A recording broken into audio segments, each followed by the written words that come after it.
Hello, students. Good morning, all of you. How are you? I am fine. I hope you will be same.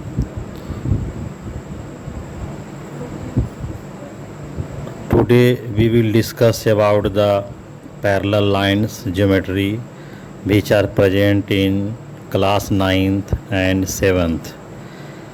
So after lines and angles chapter we will study today parallel lines. अगर आप मेरे channel पे नए हैं और अभी तक subscribe नहीं किए हैं तो प्लीज़ चैनल को सब्सक्राइब कर दें और लाइक भी कर दें, शेयर भी करें। तो देखिए पैरेलल लाइंस का डिफिनीशन लिखा हुआ, पहला लिखा हुआ कि if two lines do not intersect when produce on either side are called parallel line. Parallel line वो कहलाएगा, आप देख सकते हैं कि हमने एक फिगर बनाया यहाँ पर, एक लाइन एल है, एक लाइन एम है, हमने इसको डॉट डॉट करके आगे भी बढ़ाया, इधर भी बढ़ाया, इधर भी, यानी हम किसी भी साइड, दोनों साइड भी बढ़ाएंगे तो हमको क्या रिजल्ट मिलेगा कि वे आपस में मिले नहीं, इंटरसेक्ट माने काटे नहीं। जितना हम दूर बढ़ाता चले जाएं कोई दिक्कत नहीं है। ऐसे लाइन को हम लोग पैरेलल लाइंस बोलेंगे। इसका देखिए सिंबल दिया हुआ है, इस तरह से हम एल पैरेलल एम इस प्रकार से हम लिखेंगे। आगे देखते हैं नोट, ध्यान देने की वाली बात है। ज्योमेट्री पढ़ रहे हैं तो थोड़ा सा ध्यान देना होगा कि जो दो लाइन पैरेलल लाइन जब आपने देखा कि ये दो लाइन पैरेलल है तो सबसे बड़ी बात है, दूसरी तरीका है कि पैरेलल लाइन के बीच का जो डिस्टेंस होता है वो हमेशा बराबर होता है। अगर 5 cm है तो यहाँ भी 5 cm और आगे एक्सटेंड भी करें तो भी 5 cm ही होगा। जैसे एग्जांपल में आप रेल ट्रैक को ले सकते हैं। रेल जो ट्रैक है जिस पर रेलगाड़ी चलती है उसको रेल ट्रैक बोलते हैं। तो रेल ट्रैक भी हमारा पैरेलल लाइंस का एग्जांपल है। आपके पेज की जो दो लाइन खींची वो भी पैरेलल से। तो सबसे पहले आप समझ गए कि बीच का जो डिस्टेंस है ऑलवेज क्या होता है, कांस्टेंट होता है। अब है ट्रांसवर्सल लाइन। क्लियर है कि एक लाइन है जो दो लाइन या दो से अधिक लाइन को इंटरसेक्ट करती है अलग अलग पॉइंट पर, उसे हम लोग ट्रांसवर्सल करते हैं। यहाँ हमने एक फिगर बनाया, ये देखिए सिंबल है, ये सिंबल पैरेलल का है, तो ये दोनों पैरेलल है। ये जो ट्रांसवर्सल एल हमारा है, जब ट्रांसवर्सल एल इंटरसेक्ट करता है तो आप देख सकते हैं 8 एंगल बनता है। इसमें एंगल 1 है, 2 है, 3 है, 4 है, 5 है, 6, 8 एंगल बनेगा। और 8 एंगल में से कुछ करस्पॉन्डिंग एंगल्स का नाम आया है निकल कर, कुछ अल्टरनेट का आया है, कुछ हमारा को इंटीरियर या जिसको सेम साइड एंगल बोलते हैं। मैं ये बिल्कुल क्रॉस सेक्शन का फिगर बनाया हूँ कि जो हमारा करस्पॉन्डिंग एंगल है, देखिए यहाँ पर ये करस्पॉन्डिंग है, फिर हमारा ये करस्पॉन्डिंग है, फिर हमारा ये करस्पॉन्डिंग है। हम क्रॉस सेक्शन निकाले हैं, मतलब कि ये सेम साइड, एक तरफ का एक एक्सटीरियर होगा और दूसरा इंटीरियर होगा, but not adjacent. Pair of exterior and interior but not adjacent, माने एक एक्सटीरियर होगा एक इंटीरियर होगा लेकिन अगल बगल नहीं होगा, मगर एक साइड का होगा। यहाँ भी देखिए इस फिगर में 2 और 6 है, 1 और 5 है, 3 और 7 है, 4 और 8 है। मैं सबका अलग अलग क्रॉस सेक्शन है। फिगर से आप देखिए तो आपको एफ़ का साइज आ रहा है, एफ़ रहे या उल्टा एफ़ रहेगा, एफ़ रहे या क्या रहे, उल्टा एफ़ रहेगा, तो हमारा क्या हो जाएगा, पैरेलल लाइन हो जाएगा। आप देख सकते हैं क्या है, हमारा एफ़ है, इसमें देखिए हमारा एफ़ है, ये उल्टा एफ़ रहेगा, सीधा एफ़ रहेगा, यानी एफ़ टाइप का है। ये सब हमारे कॉरस्पॉन्डिंग एंगल्स हैं। दूसरा अल्टरनेट है, जहाँ जेड वाली फिगर होगी, जहाँ जेड की फिगर होगी पैरेलल लाइन्स दो में, जहाँ जेड होगा, देखिए जेड है, उल्टा जेड है, तो यहाँ पर 3 और 5 हमारा है, तो यहाँ पर 3 और 5 है, फिर 4 और 6 है। क्रॉस में देखिए, क्रॉस में एक एंगल दैट साइड है, एक दिस साइड है, एक एंगल दैट साइड है, एक एंगल दिस है। 3 और 5, 4 और 6, ये हमारे अल्टरनेट है। को इंटीरियर देखिए, ये को इंटीरियर ये साइड है, अंदर ही अंदर 3 एंड 6, इधर से हो गया 4 एंड 5।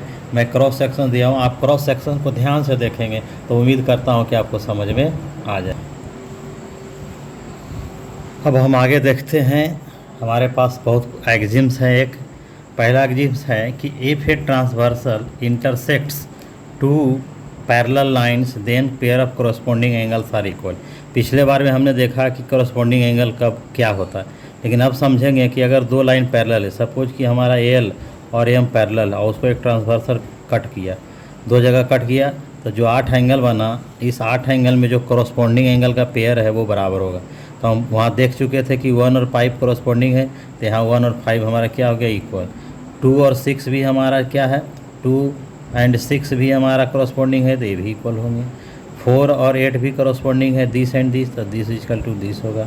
3 एंड 7 है तो 3 बराबर 7 हो गया। इस तरह से पेयर ऑफ करस्पॉन्डिंग एंगल्स बराबर होंगे कब, जब लाइंस पैरेलल होंगे तब। थ्योरम्स है कि अगर if a transversal intersects two parallel lines, then अगर दो पैरेलल लाइंस को कट करता है, यहाँ पर दो पैरेलल लाइंस हैं, तो क्या क्या होता है। तो आपने वहाँ देखा था कि अल्टरनेट एंगल भी बनता है, तो यहाँ पर है कि अल्टरनेट एंगल्स बराबर होंगे। ये थ्योरम से प्रूफ भी आसानी से हो सकता है। दूसरा है कि सम ऑफ कोइंटेरियर एंगल्स 180 होगा, मतलब 3 = 5 अल्टरनेट एंगल के कारण बराबर, एंगल 4 = एंगल C, ये भी अल्टरनेट होने के कारण। तो अल्टरनेट को समझिए, जहाँ जेड वाला फिगर है वहीं मिलेगा, अदरवाइज नहीं मिलेगा। अब देखिए कोइंटेरियर में 3 और 6 है, तो 3 और 6 मिला के 180 होंगे, फिर 4 और 5 मिलाकर 180 हो गए। इस प्रकार जब दो लाइन पैरेलल होता है, ये थ्योरम से। अब इसका कन्वर्स थ्योरम भी पढ़िए। कहता है कि अगर दो लाइन को एक ट्रांसवर्सल काट रहा है, ऐसा काट रहा है कि सपोज 3 = 5 है या 4 = 6 है, तो लाइन क्या हो जाएंगे, तो ये दोनों पैरेलल हो जाएंगे।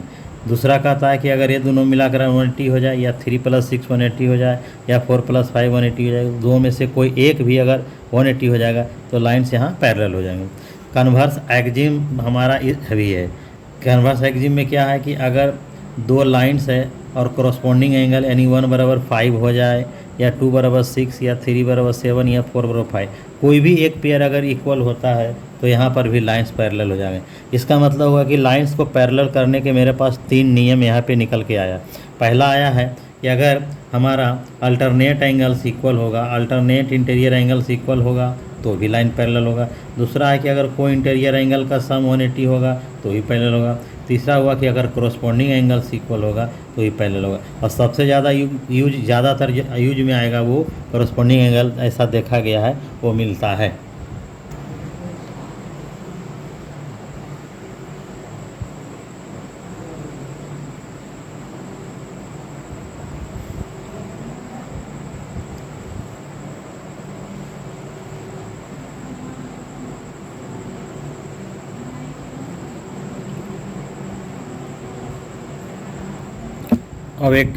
अब कुछ इम्पोर्टेंट्स प्रॉब्लम्स को हम देखते हैं। पहला प्रॉब्लम्स है, prove that two lines which are both parallel to the same line are parallel to one another. ये क्वेश्चन कह रहा है, इसको क्वेश्चन को ध्यान से समझिए, ये कह क्या रहा है। ज्योमेट्री में ही बात तो समझ में आता है। हमारे पास कहता है दो लाइन है, सपोज एल और एम दो लाइन है, और ये दोनों लाइन एक तीसरा लाइन एन के पैरेलल है, इसीलिए हम लिख दिए हैं कि एल पैरेलल है एन के और एम भी पैरेलल एन के। तो पहले वाला टू लाइन्स, तो टू लाइन्स कौन कौन हुआ, एल और एम हो गया। और एक अनदर लाइन के पैरेलल है, तो अनदर लाइन कौन हो गया, ये हमारा एन हो गया। इसका मतलब दोनों एन के पैरेलल है, तो कहता है ये जो दोनों लाइन है वो आपस में भी पैरेलल है। तो प्रूव करना कि एल पैरेलल एम, कंस्ट्रक्शन किए, इसके लिए एक ट्रांसवर्सल को हमने क्या किया, ड्रॉ किया है ना। ट्रांसवर्सल जो है ए बी सी पर इंटरसेक्ट करा, हम सुविधा के लिए एंगल 1, एंगल 2, एंगल 3 हो गया। अब आइए प्रूफ क्लियरली देखिए कि एल पैरेलल एन गिवन है। जब एल पैरेलल एन गिवन है, तो आप ही सोचिए कि एल अरे होगा तो 1 = 3 हो जाएगा करस्पॉन्डिंग से। नंबर 1 करस्पॉन्डिंग एंगल रीजन दे दिए। उसके बाद जो मेरे पास है वो है कि एल पैरेलल एन है, तो जब एल पैरेलल एन हो जाएगा, एल पैरेलल एन तो हम लिख ही चुके हैं। अब हमारा एम पैरेलल एम है, तो जब एम और एन पैरेलल है तो पक्का ये दोनों करस्पॉन्डिंग एंगल होगा, तो 2 = 3 हो जाएगा। इसको नंबर 2 मानते हैं। कंपेयर कर दीजिए, from first and second we get. Compare करने जा रहे हैं, कंपेयर में क्या होगा, जो इक्वल होगा वो कैंसिल हो जाएगा, तो 3 और 3 कैंसिल हो गया, बचा 1 = 2, तो हो जाएगा 1 = 2। अब ज़रा ध्यान से देखिए कि 1 और 2 किस प्रकार का एंगल है, अल्टरनेट है कि करस्पॉन्डिंग है कि क्या है। तो क्लियरली 1 और 2 फिर करस्पॉन्डिंग है, तो लिखेंगे बट, लिख देंगे यहाँ पर these are pair of corresponding angle, so L parallel M proved हो गया। बहुत ही आसान है, बहुत आसान है। ये 1 = 3, this = this corresponding, this = this corresponding, from first and second से दिस = दैट है ना। तो दिस = दैट हो गया, 1 = 2 हो जाएगा। 1 बराबर 3 पहला, 2 बराबर 3 दूसरा, कंपेयर करेंगे तो दिस बराबर दैट हो गया, these are corresponding, so lines are parallel. अब देखते हैं नेक्स्ट क्वेश्चन। देखिए दूसरा क्वेश्चन क्या कह रहा है, if two parallel lines are intersected by a transversal then prove that the bisector और pair of alternate interior angles are parallel. यहाँ पर क्या है कि दो लाइन्स ए बी और सी डी पैरेलल है, लिखा हुआ कि ए बी और सी डी पैरेलल है। ये जो पी जी और जो एच क्यू हैं, ये जो पी जी और एच क्यू है, ये जो हमारा अल्टरनेट इंटीरियर एंगल ये दोनों जो बन रहा है उसी का ये बाइसेक्टर है। तो प्रूव करना है कि एंगल बाइसेक्टर जो हमारा है वो दोनों पैरेलल होगा, यानी P G parallel Q H होगा। बहुत ही आसान है। सबसे पहले आप ध्यान से देखिए कि ए बी पैरेलल है सी डी के, इसका मतलब हो गया कि angle A G H equal to angle D H G. ध्यान से देखिएगा तो ये अल्टरनेट है,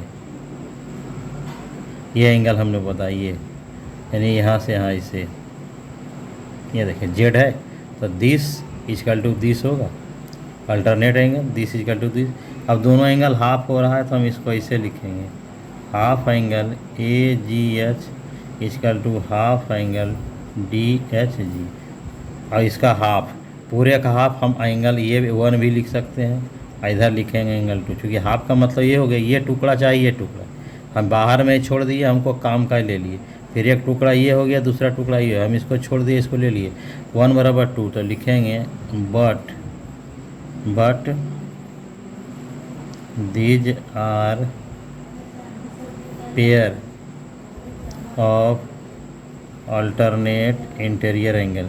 ये जो 1 और 2 है देखिए ये भी जेड बन रहा है, ये देखिए ध्यान से, एक नया जेड हो बन गया, पहले बड़ा वाला जेड था अब ये नया वाला है, तो ये भी जेड है alternate interior angle. So theorem से वह क्या जाएगा, जब इक्वल है तो हो जाएगा P G parallel Q H proved.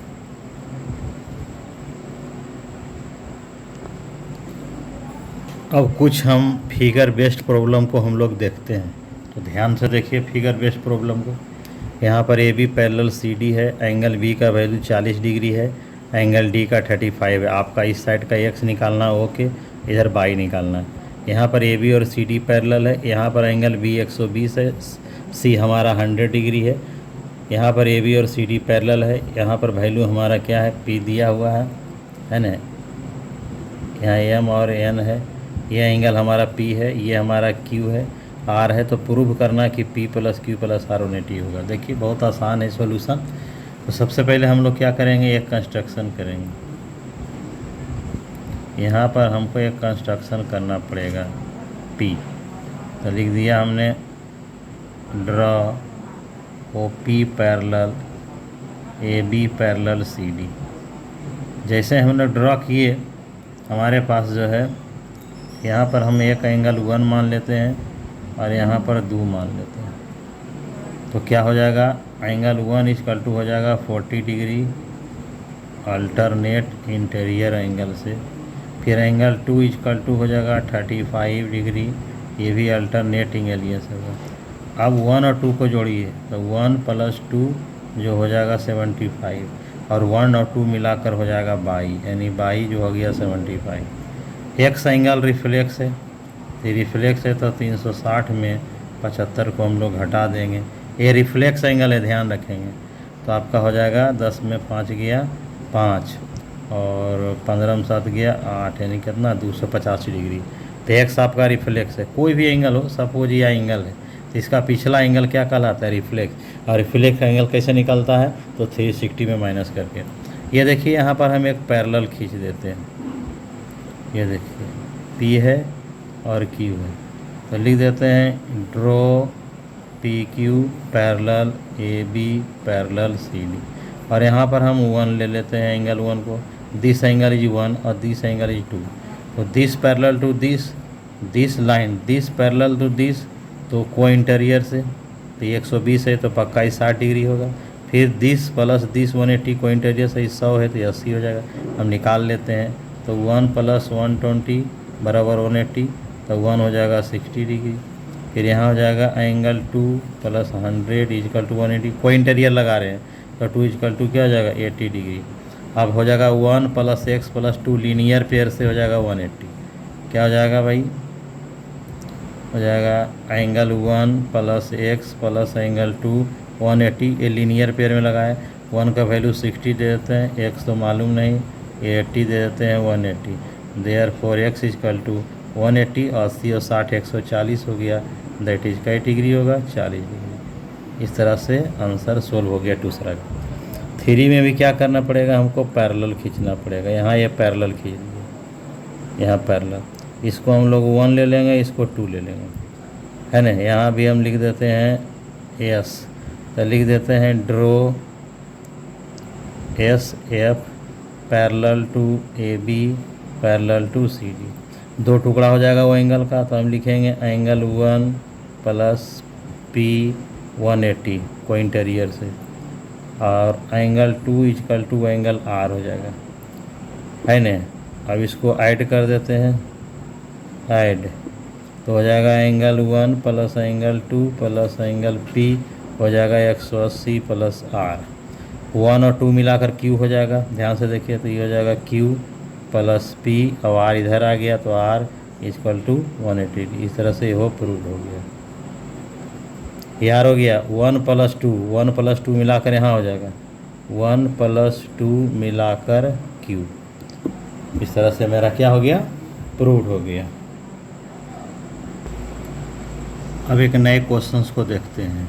यहाँ पर हम देख रहे हैं कि ए बी और सी डी आपस में पैरेलल है, तो हमको प्रूव करना है कि बी ए ई मतलब हो गया ये एंगल माइनस ई सी डी मतलब ये एंगल, दिस माइनस दिस = ए ई सी मतलब दिस। यहाँ पर हम पैरेलल ड्रॉ करते हैं।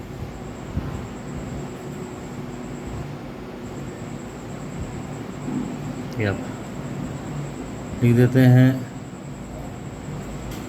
कंस्ट्रक्शन में draw F E parallel B A parallel C D. बहुत आसान है। यहाँ 1 मार्किंग कर देते हैं, यहाँ पर 2। तो सबसे पहले हो जाएगा एंगल 1 + एंगल ए 180 को इंटीरियर, 1 नंबर हो गया। उसके बाद हो जाएगा कि आपका जो है एंगल एफ ई सी + एंगल सी 180 को इंटीरियर, और एफ ई सी देखिए यहाँ है, ये इसमें 2 एंगल है, एक 1 है एक 2 है, तो हम इसको लिख सकते हैं 1 + 2 + सी, इसके बदले लिख दिए 180। कंपेयर कर दिए from first and second we get, तो देखिए कंपेयर कर रहे हैं, तो 1 तो कैंसिल हो जाएगा, उधर बच गया ए और इधर बच गया 2 + सी। तो एंगल ए को 3 लेटर से अगर लिखेंगे तो हो जाएगा बी ए ई, और सी को इधर ले आवेंगे -C, तो हो जाएगा एंगल C बराबर एंगल 2।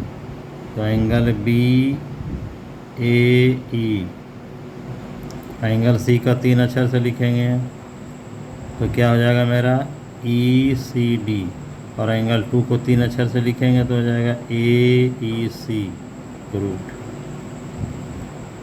इस प्रकार से लगभग इम्पोर्टेंट क्वेश्चंस को प्रूव कर दिया गया है। अगर इसके बावजूद भी अगर आपकी डिमांड होती है तो उस डिमांड को हम पूरा करेंगे। कृपया कमेंट बॉक्स में लिखें। स्टूडेंट्स, आप लोगों से यही अनुरोध है, अगर आप मेरे चैनल को सब्सक्राइब नहीं किए हैं तो प्लीज़ सब्सक्राइब करें और शेयर करें, और वीडियो को एंड तक ज़रूर देखें तो बात समझ में आएगी। धन्यवाद।